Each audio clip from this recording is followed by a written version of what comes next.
I'm David Levy, Dean of the Duke Law School. Welcome to the Robert L. Wilson Lecture. Robert Wilson served as a professor of political science at Duke University from 1925 to 1975.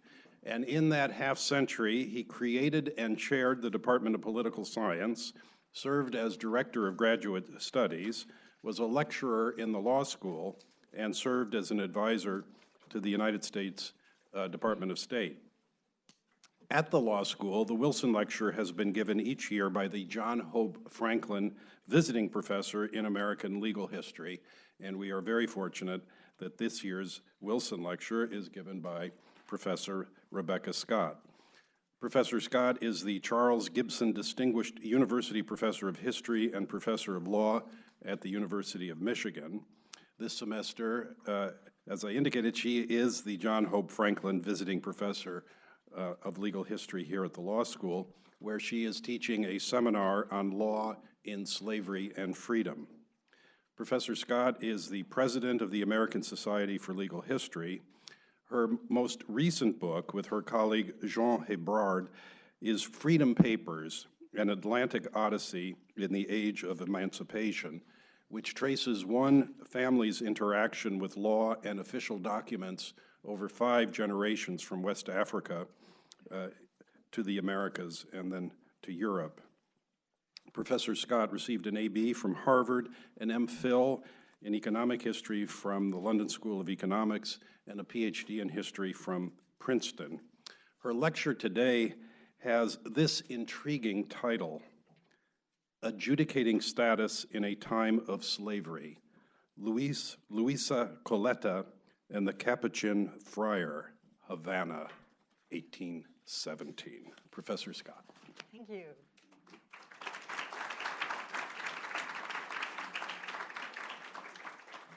Many thanks, Dean Levy, for that introduction. Thanks also to the faculty and deans for having given me the opportunity to spend a semester at Duke Law.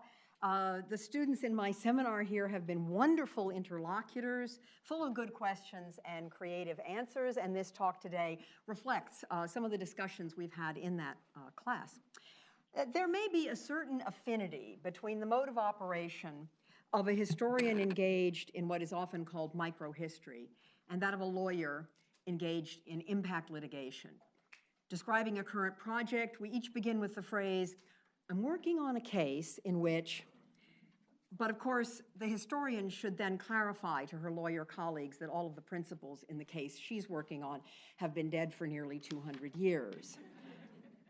Both the historian and the lawyer are involved in discovery in the literal and the legal sense, facing heaps of hard-to-parse documents, combing through them for leads, looking for a narrative thread, sometimes despairing about the prospects for wrangling an idiosyncratic set of facts into an effective argument. But we both hold out the hope that a new understanding of the case at hand, which generally implies a reframing of the issues that it raises, might somehow alter the way we see the world. Now, there's, of course, a stark difference. In the year 2017, a good lawyer may succeed in getting a mother and her children released from immigration detention and start them on their way toward asylum as refugees if the court will recognize, acknowledge, adjudicate such a status as refugee. By contrast, there's nothing I can do to change the outcome of a lawsuit that sought a finding of status as free people for several girls, daughters of 2 war refugees who were being held as slaves in Havana in 1617. But by tracing the path by which that case came before a Cuban court, I hope to discern some of the complexities of the adjudication of status in an Atlantic and Caribbean world that was transformed by the Haitian Revolution of the late 18th century. And I'll argue that determinations of status rested on a tangled relationship between the law of persons and the law of property, and on very deep uncertainties about how one polity would deal with undocumented refugees from another. The law and statutes of slaveholding societies rarely provided much guidance for answering the question, who is slave and who is free?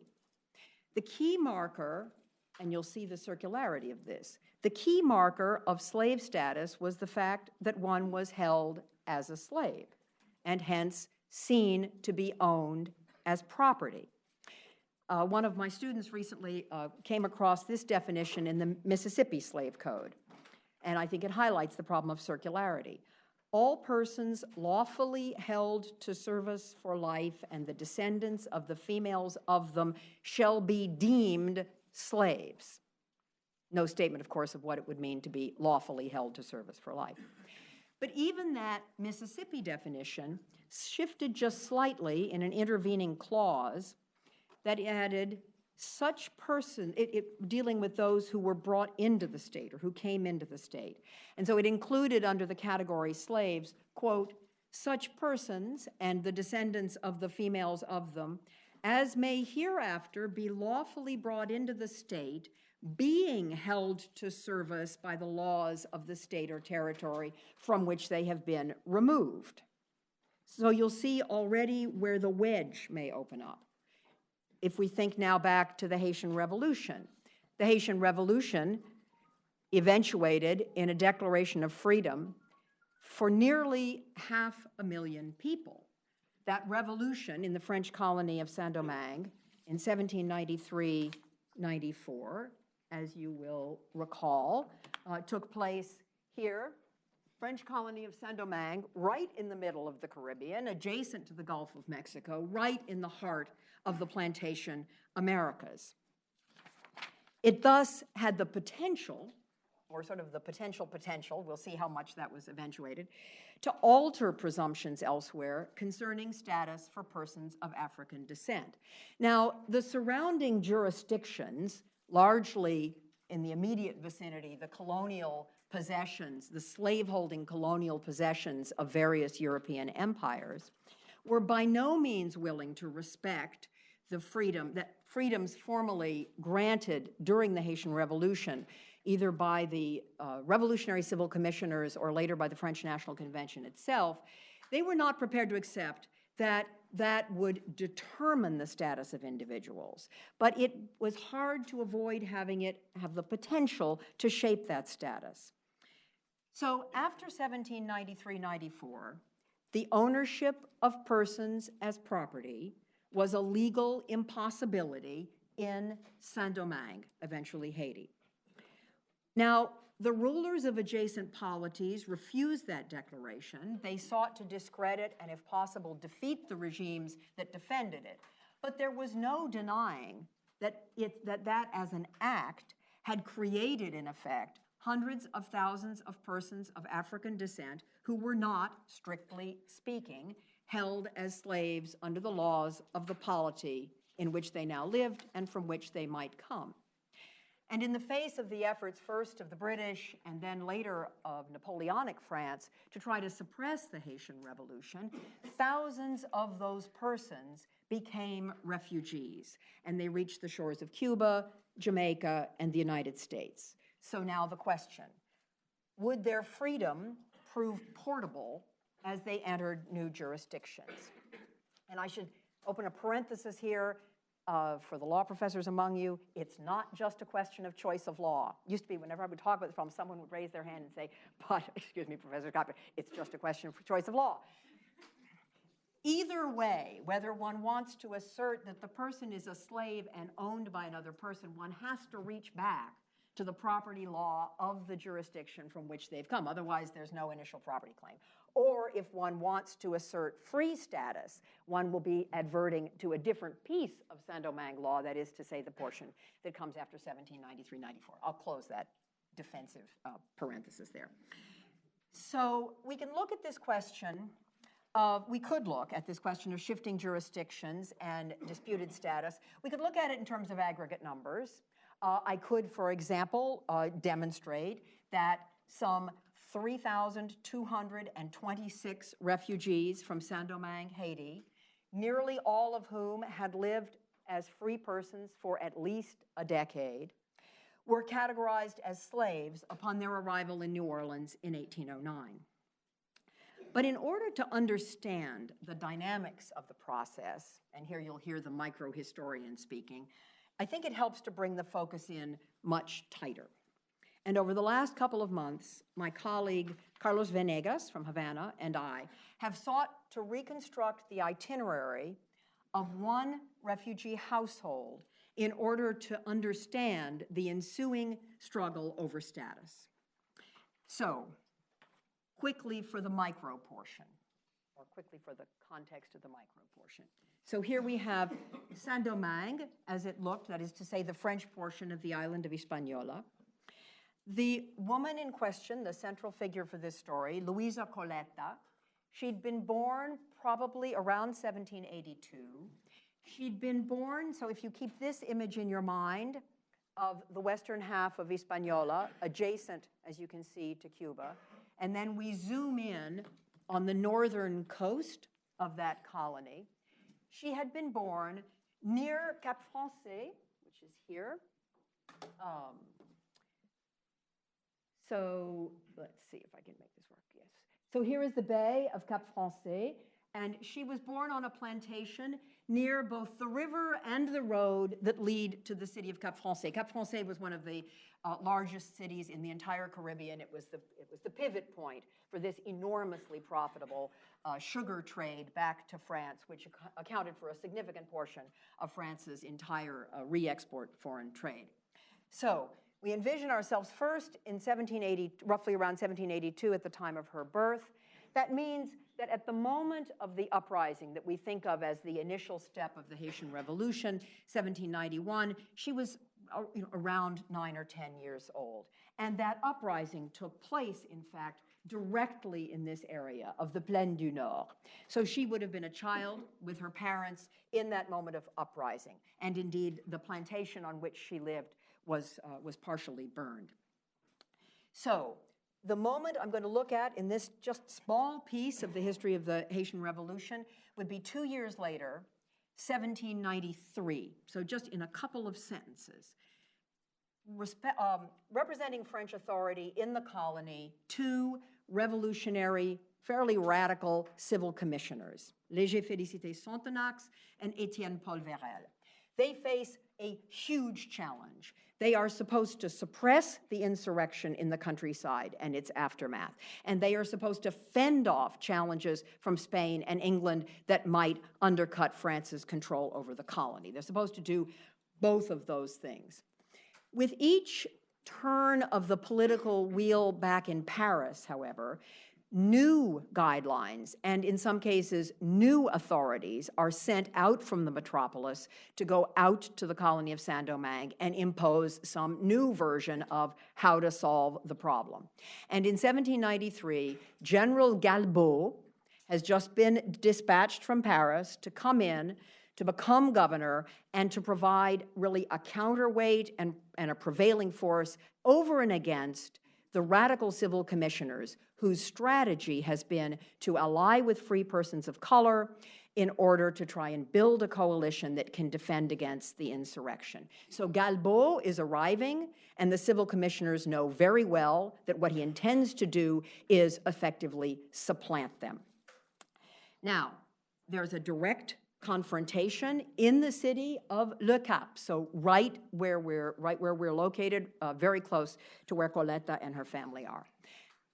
The man who claims Coleta and her family as property, who is her owner under the law at that moment, is a man named Pierre Poupet. He's a businessman, he's a merchant, his family's from La Rochelle, he has a series of business colleagues, and they, like many of the white people in the city of Cap Français, essentially throw their weight to the side of Galbaud, unsurprisingly. Many of the white people in Saint-Domingue are very much opposed to the civil commissioner's strategy of granting rights to free people of color. And so Poupet's business and his business associates side with Galbaud. The civil commissioners begin to realize that they may not be able to win this fight, and they make what is the single most dramatic decision really in that political legal history of the Haitian Revolution. They decide that they will turn to those in insurrection and promise legal freedom to the soldiers from the insurrection, to black soldiers who will come to their side to push out Galbaud. So this is that dramatic moment in June of 1793. That move is successful. Galbaud is driven back to his boat and retreats. That sets in motion the very rapid move toward full abolition in Saint-Domingue. Now, imagine yourself Pierre Poupée. You and your associates were conspicuously allied with Galbaud. Pierre Poupée, at this moment, and here we have only one account of what happened next, or at least so far I have only one account. I think there's a letter in an archive in La Rochelle that may give me another account, and I will try to go find it. But in any event, Poupée had bet on the wrong side, and he was anticipating retaliation from the army of black men who had now rallied to the civil commissioners. As Coleta later told the story, now she was a very young girl, so this is in some sense memory, and maybe in some sense post-memory, meaning something her parents told her that she remembers as if she'd known it at the time. Her account of the scene: Poupée gathered together the people who had been his property and told them that he was going to die and that he gave them all their freedom. She then added that he died soon after, that everyone knew it was by poisoning and had been by his own hand, that he had taken his own life rather than face the possibility of death at the hands of the insurgents. Now, that account is, of course, very difficult to confirm. If he ever uttered the words, "You are all now free," it may be that he intended it as an oral promise of manumission, that is to say, as a property holder, he was releasing his claims of property over them. It may have been that it was a statement that he believed to be a true statement following upon the shift in power within Saint-Domingue. The act left no written trace. So Coleta and her parents were now legally free, but with the plantation burned and the former master dead, they were also undocumented internal refugees. The civil commissioners were rapidly imposing draconian labor regulations, hoping to maintain production on the sugar plantations, hoping to maintain patterns of authority in the cities. Domestic workers had to carry cards of security, proving who they were and who their employer was. Plantation workers were meant to stay in place. Presumably, Coleta and her family had neither of those. For the next 3 years, the family sought to find a safe haven somewhere in this region. So the account that she gives is that they roamed through this region for 3 years. So by 1796, Coleta, who would now be maybe 15 years old, roughly, give or take, had circled around to the town here, which was called Fort Dauphin by the French, and it was called Bayaha by the Spanish. It was right on the border between the Spanish and the French portions of Hispaniola, and control over it was shifting back and forth. Technical, sort of diplomatic point, control over that town was in the hands of the Spanish at that particular moment in June of 1796, but a treaty signed back in Basel was about to turn all the sovereignty of that area over to the French. So the Spanish commander's job was to get his forces out of there. So he had ships, and he was loading them with Spanish soldiers to send back to Cuba and from there to Spain. There was one ship, the Minerva, that was in such terrible shape that it could not make headway upwind with any efficacy. And so they designated that one for civilian refugees. So civilian refugees were to be loaded onto the Minerva, not to try to cross the Atlantic, but to simply go directly to Cuba. So this one is not as dark as it should be, but here you can roughly see the outline. Bayaha here, across the Windward Passage, along the northern coast of Cuba, one reaches Havana. So Cuba, which was the closest Spanish possession, and of course a slaveholding society, was where Coleta hoped to get to. And the reason she gave was the following. She was pregnant. The father of the baby was a white man. He had already left for Havana. and she was in a desperately dangerous war zone. She was fearful for herself, and she was fearful of the warfare. The night before, there's a slight melodrama to this, but it actually seems to have happened this way. The night before the Minerva was to pull up anchor and sail to Cuba, she wished very much to be on that boat. She had no mechanism for getting permission or paying for passage. One of her old friends, Andrea, said to her, "You know, there are 2 women in town, and they are lending me money for passage. Maybe they'll be willing to lend you money too." And so Coleta said to Andrea, "Please, go back to their house, tell them you have a friend, she's pregnant, she's frightened. Would they please lend her money as well?" What with one thing and another, the 2 women, Madame Lorignac and Madame Sablonnière, graciously loaned them the money. Coleta says, "When we get to Havana, the baby's father will come forward and he will repay you. And if he doesn't, I promise to work it. I will work off the debt by working for you." So Coleta then joined them on the Minerva with this promise to pay back the debt, and they took the journey and landed in Havana. So here we should open up one of those analytic pauses. We're thinking about determination of status. So we should note how ambiguous Coleta's status now appears to be. She was taking a loan of money that she acknowledged would put her in debt, a debt that she would pay back with unremunerated labor under the authority of a white French woman. Madame Lorignac would incorporate Coleta and her friend Andrea into the family household, in effect, as listed on the passenger list of the Minerva. Now, in Coleta's mind, as best we can tell from subsequent testimony, she probably thought of herself now as something like an agregada, that is to say, a free dependent bound to someone, in this case by a debt.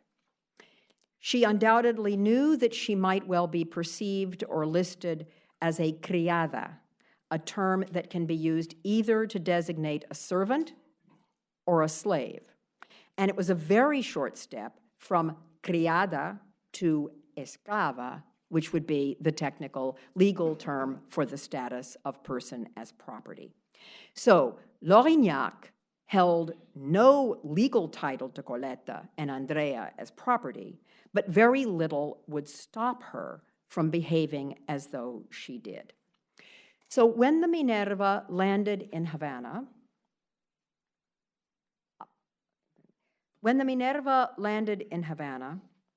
Coleta, a black woman entering from a colony in revolution that had abolished slavery, was immediately detained and imprisoned in the Morro Castle by order of the governor. Now, at this moment, it would have been reckless in the extreme for Coleta to have tried to protest to Spanish officers that she was legally free under the authority of Jacobin French revolutionaries and the great anti-slavery leader Toussaint Louverture. You don't say that to the colonial officers of a slaveholding polity.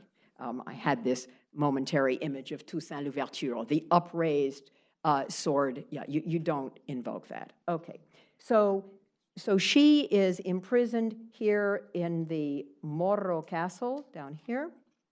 And the question is, what will happen next? She appears to have been imprisoned there, by her own account, for 3 months, and she gave birth to the baby while she was in prison, a little boy, about whom we have very little subsequent information.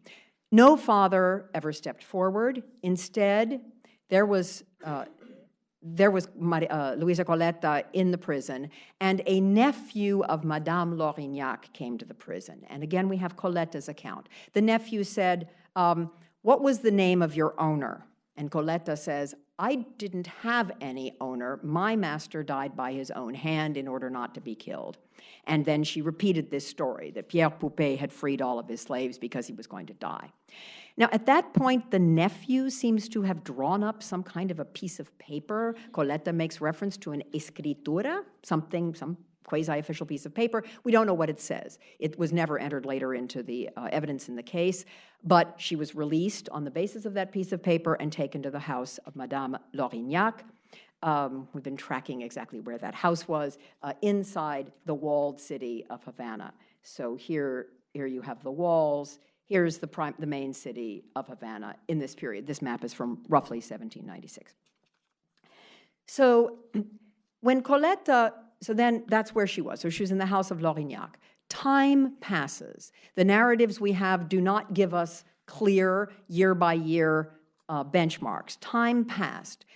When Coleta considered that the debt had been properly repaid by her unremunerated labor, she spoke to Lorignac and said that she was going to leave, and Lorignac said, "You may not, because you are my slave." Coleta apparently challenged her and said, "Show me the title by which you hold me as a slave." And Lorignac simply would have said, as was the case, "I don't need to show you any such thing." Keep in mind that as far as I know, in no slaveholding jurisdiction of the Americas was a person claimed as a slave entitled to demand of the master that the master show proof of title, as far as I know. So the problem became even more complex in 1801. So we're now 5 years after the original arrival. Coleta had another baby, a little girl this time, and it was Madame Lorignac who took the baby to be baptized at the Church of Santo Angel Custodio. There, the priest entered the child's name in the sacramental register, and this is in effect creating the birth register, which is the presumptive proof of status, and entered the child as the daughter of Luisa Coleta, slave of Madame Lorignac. So this ritual of baptism as a slave took place then with Coleta's first, second, and third child after her arrival, and with one of Andrea's children. Now, again, if we open our analytic bracket here, what's the underlying status of those children? Their mothers had been freed under French law in the adjacent abolitionist jurisdiction of Saint-Domingue. Their mothers had crossed the Windward Passage to Cuba, a slaveholding jurisdiction, worked in the household of Lorignac. In virtually all slaveholding societies in the Americas, I think actually all slaveholding societies in the Americas, status of a child followed the status of the mother at the time of birth. A few tiny exceptions. But the recording of Coleta's status had become essentially simply a declaratory matter in the hands of Lorignac and the parish priest. So in the baptismal record, which would be the valid proof of status, all four girls, 3 of Coleta's, 1 of Andrea's, were recorded as sort of by transitivity, slaves of Lorignac. That baptismal register and the copy of a baptismal record that one would routinely request in the way that in modern society you ask for a copy of your birth certificate would function going forward as a nearly definitive unfreedom paper. It would lock them into status as persons as negotiable property. Now, Coleta apparently retained the conviction that she was free and that her children were freeborn. But the social circumstances of her existence now suggested otherwise. And to flee the household without permission would likely bring multiple consequences: forced return, harrowing punishment. So what about redress through law? Well, in conceptual terms, that would require that Coleta establish legal capacity and a cause of action, but to the extent that she was perceived as a slave, she was consequently held to lack legal capacity. In practical terms, it would have meant that while laboring under the control of a domineering mistress, and I have found lots of lawsuits involving Lorignac, and I can attest that she was a domineering mistress, it would require that she acquire the money, the allies, the confidence, the time, and then the ability to persuade a local municipal officer to stand in for her and initiate a lawsuit. The obstacles were overwhelming, and until 1816, 20 years after their arrival in Havana, that is where things stood for Coleta, her friend Andrea, and their children. So I've been sort of reaching for metaphors. Here's the one that seems right to me at this moment. A kind of iron triangle of presumption, performance, and apparent possession had enabled Laurignac to exercise the powers that generally attached to a right of ownership. And the public exercise of those powers then became the evidence of the existence of the underlying ownership relationship. December of 1816, Colette was now some 34, 35 years old. She was gravely ill. As she lay in the servants' quarters of Laurignac's house, those around her, probably her fellow servants of various statuses, concluded that the time had come to summon a priest to perform the last rites. Coleta said the only cleric she would agree to see was a friar from the small community of the Capuchin brothers, the Capuchins, who were in temporary quarters in the Oratorio of San Francisco Neri, a man named Friar Felix. Known as Friar in the Capuchin records as Friar Felix Quintanar. Now, it may be that the paths of Coleta from Saint-Domingue and Friar Felix from Quintanar had crossed somewhere before in the neighborhood, or maybe she and her fellow servants simply knew of the Capuchins as men who ministered to the poor and dispossessed, and perhaps, this is purely speculative, in contrast to that priest in the church of Santo Ángel Custodio who had so compliantly baptized each of the children as slaves. So here, we need to take just a second to introduce Friar Felix. Let me see if we need we'll do without a man. Felix had been trained in Havana. He was from Spain. He'd been destined for missionary work in Spanish Louisiana. We know from records that have survived in New Orleans that in 1796, Friar Felix was up in a very remote community across the river inland from Baton Rouge, Louisiana, where he was supposed to minister to a small group of Canary Islanders, Anglo settlers, African slaves, and it was his job to make sure that everybody went to church, and among other things, that he performed the sacraments.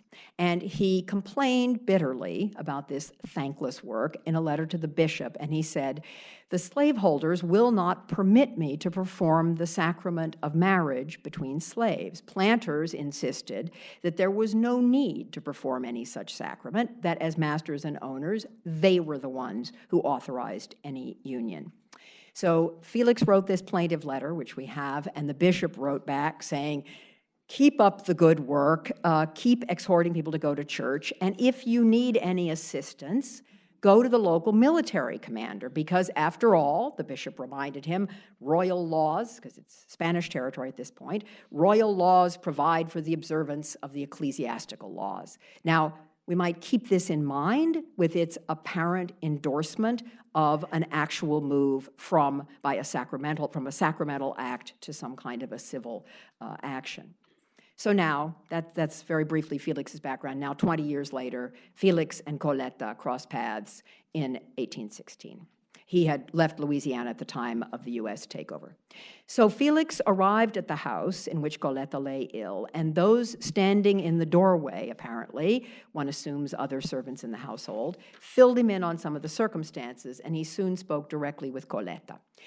She began her statement to him by describing herself to him as the legitimate child, that is to say, of parents sacramentally married in the church, Sebastián and Maria Ambrosia. She probably hasn't seen these people in decades, but she's clear on that point. She then narrated the story of their freeing by Pierre Poupée in 1793, of their search for security in the war-ravaged countryside, of her desperate effort to escape the war zone. She told him that she had feared retribution because the father of her child was white. She recounted the loan of money from Laurignac. She recounted the betrayal when Laurignac then treated her as a slave. Now, beginning the ritual of confession gave Coleta a chance to narrate her story and seek Friar Felix's understanding, but then she took it in a different direction. She declared that she would only accept final absolution if Friar Felix agreed to summon a scribe to write down her words, take the written record of her confession to a judge, and initiate a freedom suit on behalf of her daughters. Until then, she would not accept the last rites. She would, in effect, risk the salvation of her immortal soul in order to get a lawsuit up and running. So as her death approached, Coleta had finally found a way to achieve legal leverage and an alliance. She was shifting a portion of the moral responsibility for seeking her daughter's freedom to a man of the cloth. It was Friar Felix's job to see her safely through that last confession and last rites so that her soul would be saved and she would die in peace. And she was delicately deflecting and postponing that final sacrament, transforming what I now think of as kind of the first draft of her confession into what she trusted could become a legally admissible deposition witnessed by the friar. She said to him, "I'm not saying this to you under palabra de confesión," which would be the seal of the confession. "I'm saying it to you bajo juramento." I'm saying it to you under oath. So Coleta's ingenious maneuver put Friar Felix on the spot. Initially, he did not go directly to a judge. He approached Madame Laurignac herself and confronted her with the charge that she was holding Coleta, Andrea, and the children, and she should improperly, and that she should voluntarily release them. Now, what was his reasoning? How was he thinking this through, again, in terms of law and status? So there are two kinds of law at issue. There's the law of persons, there's the law of property. On the question of personal status, Coleta did not raise the issue of the formal French decrees of abolition, as we've said, and wisely so. Instead, she aligned her story with both the real and the kind of iconic violence and danger of the Haitian Revolution. The detail about fearing retribution because the father was white would resonate with impressions that white people in adjacent polities had of the violence in Saint-Domingue. And she located that change in her personal status in the statement of her final master that all of his slaves were now free. So in a sense, she locates it in a property owner definitively relinquishing a claim to property. So this enabled her to describe the genesis of her relationship with Laurignac in a way that implicitly emphasized her own, Coleta's, good faith in taking the loan, in promising to pay it back through labor. So this was then a reciprocity, and the unpaid labor was not a sign that she was owned, it was a sign that she paid her debts. And now, with the loan surely repaid, she sought Friar Felix's acknowledgement that she was entitled to be released. So she was describing her situation as one, in a sense, of refusal of the legitimacy of Laurignac's claim, but one that fell short of some kind of dangerous, impermissible open resistance. Friar Felix gave that a kind of quarter turn. In his view, the problem was now that Madame Laurignac held a usurped property in Coleta and the children. So he moved it right into the zone of property. It was a slightly odd phrase, but the logic was clear. Whatever property rights someone once held in Coleta, those rights had never been legitimately transferred to Laurignac, who had been just a mere bystander and a creditor. So then, on that view, Laurignac's inscription of the children as slaves was a fraud. So Felix went to talk to Laurignac. And she seems to have Laurignac tried to buy some time, saying she would release the children later, right? Felix returned to Coleta's bedside, provided some reassurance. She began her narration again. I think this was the time that they then finally wrote it down. She would swear to its truth under oath, but not under the seal of confession. So the transcription of that kind of maybe second draft, for one and a half draft, of a kind of pre-confession, as you will by now have guessed, that's the document that initiated the court case and that has made it possible for Carlos Venegas and I to trace this struggle over adjudication of status. It's 4 pages right near the beginning of a 200-page case file that now sits in the Cuban National Archives. Now, that document, the initial words are in a first-person voice, like a confession, like a deposition. Siendo yo Maria Luisa Coleta, being I Maria Luisa Coleta. A couple of paragraphs later, shifts back and forth a little bit between first person and third person with a kind of scribal voice starting to enter. Then When we get the description of Felix's visit to her bedside, we're getting more third person. When we reach the administration of the last rites, we're fully in a third-person voice. And the final line on the last page is simply, 3 days later, January 7th, 1817, Luisa Coleta died. Now, as one might have expected, as soon as Coleta had died, Madame Laurignac went back on her promise to release the girls, and there began a lengthy process. So we come back to the question of how a freedom suit came to be filed at all. We could begin with the basic fact that in general, a plaintiff needed to be able to demonstrate legal personality. Cuban law, and this is a complex and disputed point, but I'll compress it into one sentence. Cuban law under the Siete Partidas of Alfonso the Learned, a medieval code, was unclear on the question of whether those who were seen to be slaves held legal personality. The argument, as you might imagine, becomes an argument as abolitionism rises in importance. Abolitionist and proto-abolitionist lawyers start arguing that there is an underlying legal personality there. But it was clear that slaves were deemed to be lacking in legal capacity. Like minors or the insane, they could only appear in court through an intermediary, and generally the intermediary needed to be a municipal officer known as the síndico procurador. It would be up to this syndic to receive a claim and to represent the putative slave in court. It seems to have taken about 2 years to get the case into the hands of a síndico. And the síndico, it fell into the hands first of one síndico, and then the second one was a man named Francisco Filomeno. Here, I will not do the full soap opera about Francisco Filomeno. He'd been born in obscure circumstances to an aristocratic father and a mother who was perhaps a free woman of color. He'd become the adoptive son of the aristocratic father. You get the picture. He was not a liberal. He was very much a monarchist. Liberals reproached him for his loyalty to monarchical rule, but for whatever reason, he took the case of the children of Coleta and Andrea reasonably seriously. His petition to the local court of first instance did not exactly state a cause of action. And I should say, one sort of professional weakness of people who do legal history is we're always trying to relitigate the case under some other argument that nobody ever raised. So I couldn't resist going and looking in the Siete Partidas, and I found a clause under which it was permissible to initiate a posthumous claim of freedom on behalf of a free person who had been unlawfully held as a slave at the time of the death. But Filomeno never mentioned that clause. So it goes. He instead made a simple claim for justice and equity. He argued that Madames Laurignac and Sablonnière, back at that moment, that night before the boat sailed, confronted with young women fleeing a war zone, they should simply have done the right thing and helped the young women. They should never have insisted on repayment, much less enslaved them.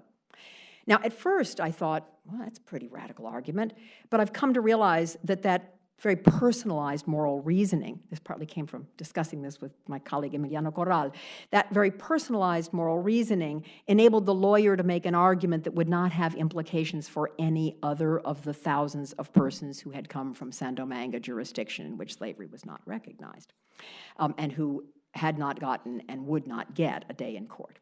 But the Síndico, in effect, the key point here is he took portions of that confession/deposition to be presumptively true, shifting the burden of proof toward Laurignac and obliging her, calling upon her to produce a valid title. Laurignac then carried out a series of evasive maneuvers, standard kind of process. Let's see. So this is Havana inside the walls in 1817 at the time of the lawsuit. If we zoom out, you can see here's Havana inside the walls. The city is beginning to, has significantly expanded. And down here is a little town called Jesus del Monte. And so Laurignac, who's living somewhere in here, has the girls all removed down to Jesus del Monte, outside the jurisdiction of the municipal síndico of Havana. So any steps that he takes can only be carried out through lengthy debate and discussion with the capitán del partido, the person who holds municipal authority out in Jesus del Monte. Now, The case stumbled forward across the 3 years known as the Liberal Triennium. One could do a bit of a parenthesis. The Liberal Triennium in Spain brought no relief to people held as slaves in Cuba, and it may even have made this case more difficult because one of the things that liberals did do in 1820 was to order the dissolution of the property of the various religious orders. And the bishop rather disingenuously said, yes, let's start with those Capuchins, right? He said, there are only 7 of them, and they're just sleeping in a side altar down at San Felipe Neri. Why don't we send them out? It doesn't look as though that expulsion ever happened, but in some sense, Felix may have kept a low profile, and we never see him again in the lawsuit. Friar Felix disappears. The case dragged on. The daughters were growing older. The file was languishing. But the strategy of removing them to Jesus del Monte had the unintended consequence of making it more difficult for Lorignac to actually physically maintain custody of them. She'd moved them out to an area with a large free population of color. She was no longer inside the walls. The court had ordered at one point that one of the girls should be taken to an orphanage and so on. A new syndico finally picked up the case, tried to reach a negotiated solution. Through this whole process, Lorignac, of course, had produced no proof of ownership, and those witnesses who were deposed, who were mainly other refugees from Saint-Domingue, white people, free people of color, and so on, they'd all pretty much corroborated Coleta's story, including the detailed account of the departure from Bayaha. So finally, and here we reach the end of the suit itself, Lorignac's attorney proposed a compromise. If the syndic would drop any demand for back pay for the girls, Lorignac would release them. And the syndico agreed in order to bring the case to an end. The court formally ruled the case closed. The daughters were to be free. But there was a problem. As you know, the key document certifying status in colonial Cuba was one's baptismal record. And the baptismal record of each of those girls still listed their status as slave. It would require that a request be issued from the civil courts to the Bishop of Havana, and that the Bishop of Havana send an order to the priest of Santo Angel Custodio, instructing the priest to make a marginal notation in each baptismal record, recording a court-ordered shift in status from slave to free. Now, historians characteristically argue that microhistories, like this one, should go beyond providing vivid detail to phenomena we already know about. We're supposed to reach beyond anecdote. The microhistory needs to illuminate hard questions. It should ideally generate new questions. So let me begin my conclusion by posing a question that is definitely a stretch. To what extent might slaveholding societies be characterized as having been built on the rule of law at all? Slavery as an institution was clearly framed by law. Its coercive force was indisputably backed up by municipal, state, federal, imperial regulation. But what does it mean to say, as people so often do, prior to abolition, slavery was legal? The predicament of those who, like Coleta, were held as slaves in the absence of legal title highlights, I think, a core contradiction underneath all of that lawmaking.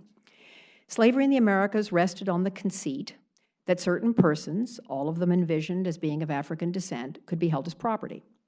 Yet it offered no coherent account of how such status was to be discerned, and it offered almost no accessible mechanism for asserting that one was being unlawfully held as a slave. For those of you who teach constitutional law, this will ring a very loud bell. Prigg versus Pennsylvania, the famous fugitive slave case, that was decided by the U.S. Supreme Court without any reference in the final judgment to the fact that the woman in question had not lived a day of her life as a slave and had never fled from anywhere. Close that parenthesis. But one of the things one notices in Prigg is that there's no mechanism that's actually laid out whereby one would discern status. Putative masters, as I said earlier, were generally under no obligation to show any kind of title. By the 19th century, slaves were usually seen as personal or movable property, and mere possession became presumptive evidence of ownership, possession, dominion, some combination. But what was evidence of possession? or dominium? The ability to give an order and have it followed? Did issuing a command to an incarcerated refugee carrying a nursing baby and having her follow it constitute proof of ownership? To tell a 9-year-old what to do? To lock the house at night and not let someone depart? Were those all proof of ownership? How could these social performances of power prove some fundamental underlying fact about the status of a person? Slavery, in this sense, was not only an institution that we judge in retrospect to have been fundamentally immoral. The idea of holding persons as property was, at the time in which it took place, a legal fiction that was fundamentally incoherent, often built on rootless titles or no title at all. So we could, in a sense, narrate the case of Coleta's daughters as a kind of story of the pure acts of force and willpower by which Madame Laurignac had tried to turn them into slaves. And we can do that because in this case, very unusually, it was exposed and a judge adjudicated the case, and they were deemed to be legally free. Their mother had taken a huge gamble from her deathbed, a kind of reverse Pascal's wager, right? You remember Pascal's wager, the risk of believing in God if he doesn't exist, counterbalanced with the risk of denying his existence just before you die, and Pascal figured the risks were in favor of acknowledging God's existence. So Coleta, in some sense, does a reverse Pascal's wager. She risked having put off her spiritual duty until too late in an attempt to set the secular law in motion. And the gamble had worked, or had it. Did the civil court ever issue the order to the bishop to instruct the priest of the Church of Santo Angel to make a marginal notation in the baptismal record so that the official designation of the daughter's status would be altered from slave to free? So a few weeks ago, Carlos Venegas went to the church to find out, and he asked to see the relevant volumes. And the staff, of course, told him that these volumes are 200 years old and very fragile and not accessible to the public. Carlos is very modest, but he's also very tenacious. So he sat down with the women who work there, and he told them the whole story of Coleta and the confession and Madame Laurignac and the lawsuit. So they went and got the volumes. And Carlos checked them all. The margins in each case are still completely blank. No alteration of status was ever noted in the books. Each girl continued to be listed as a slave. So had law adjudicated their status? Maybe. By the end of the lawsuit, they were no longer under Laurignac's direct control, but is there some risk that they were free in the same sense in which their mother had spent 20 years in Havana as a slave? That is to say, certain social performances were being taken as indices of their status. So our initial documentation of these events took the form of a substantial file generated by a court of first instance, and we naturally framed our analysis around the theme of legal adjudication. But what if we were to return instead to that bitter metaphor of an iron triangle of presumption, performance, and possession, which conferred impunity on Laurignac during the years between 1796 and 1816 when she held Coleta and Andrea? Did the process of adjudication supersede these? Well, the legal presumption of status for Coleta and Andrea's daughters was in effect split in two by the 1824 decision. Their birth registry still identified them as slaves, while a court transcript held them to be free. Possession, they were no longer in the possession of Laurignac. Though one daughter was in an orphanage, another had been placed in the custody of a local notable. The whereabouts of two of them seemed to have been unclear. And what of performance? Could the daughters make sure in the years ahead that no one would be able to exercise over them any of the powers that conventionally attached to the ownership of property and persons? Because as we've seen, the exercise of such power could lead imperceptibly to the attribution of the corresponding status. In effect, the responsibility of demonstrating self-possession remained with the daughters themselves. Each would have to be seen to be mistress of her own person.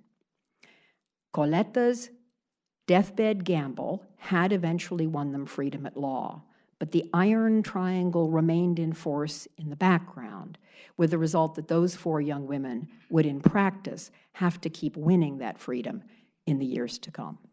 Thank you.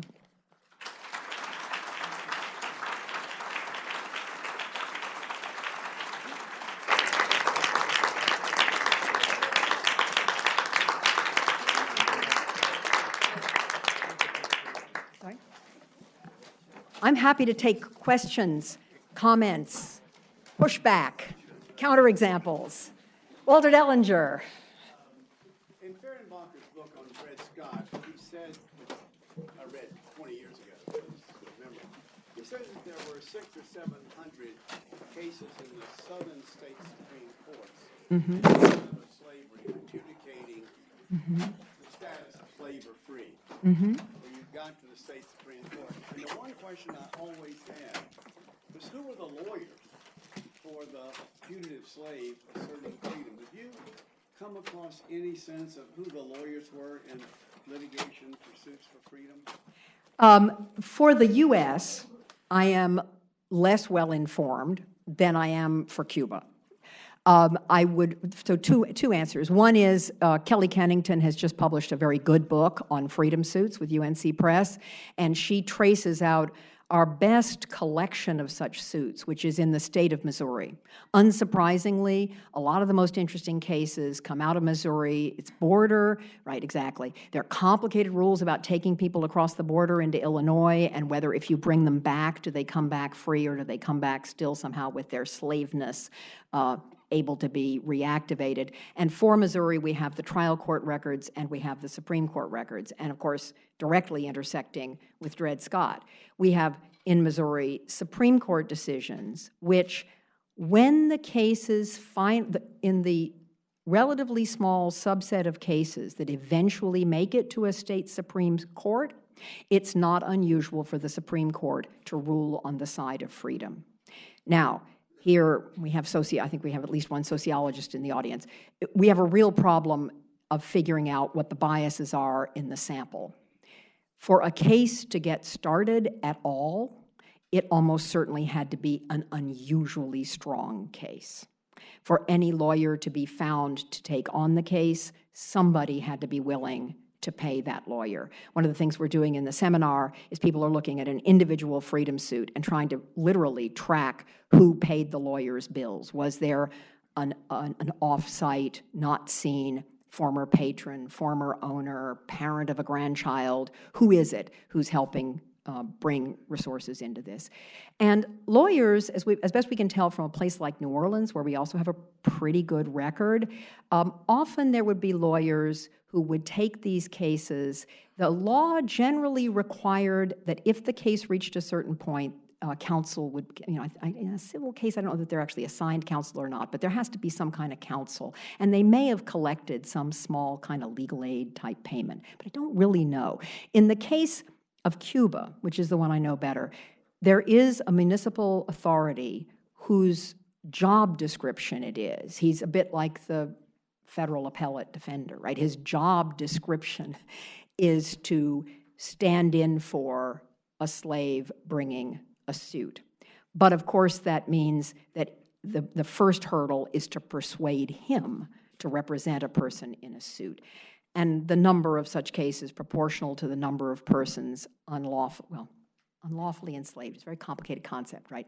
But the number of persons who might have a cognizable claim to freedom proportional to the number of persons who get competent legal assistance before a court that has any sympathy whatsoever with this possibility of a claim. Of course, there's a disproportion. In Prigg versus Pennsylvania, I'm looking out on the horizon at the students who are going to present that case at 2 o'clock in my seminar. In Prigg versus Pennsylvania, Margaret Morgan does get a short trial. If any of you want to raise your hand, Ennis, she gets a very short trial. Okay, she gets a very short trial, and in Maryland. And it takes a few minutes, and it's up and it's down, and lo and behold, she's judged by the Court of Maryland to be considered a slave, right? That's after she's been kidnapped from Pennsylvania and having never lived as a slave in her life. So part of the complexity there is that some of these trials are pretty close to phantom trials. They're a pure formality. But it's a big question. It's a big issue. It's one that scholars of U.S. slavery, I think, have begun to look at. Some of the first wave of scholarship on freedom suits was so eager to show the agency of persons who were subordinated, who found small breaches in the law through which they could assert, that some of it was a kind of heroic narrative. And now I think a next wave of scholarship is swallowing hard and realizing, okay, these court records are revelatory of various dynamics, but we always have to be asking, what's the larger N of unseen cases from which they're a tiny proportion? I'm not sure. That doesn't quite answer your question about lawyers, but it's a good question. Yeah. That's good. Thank you very much.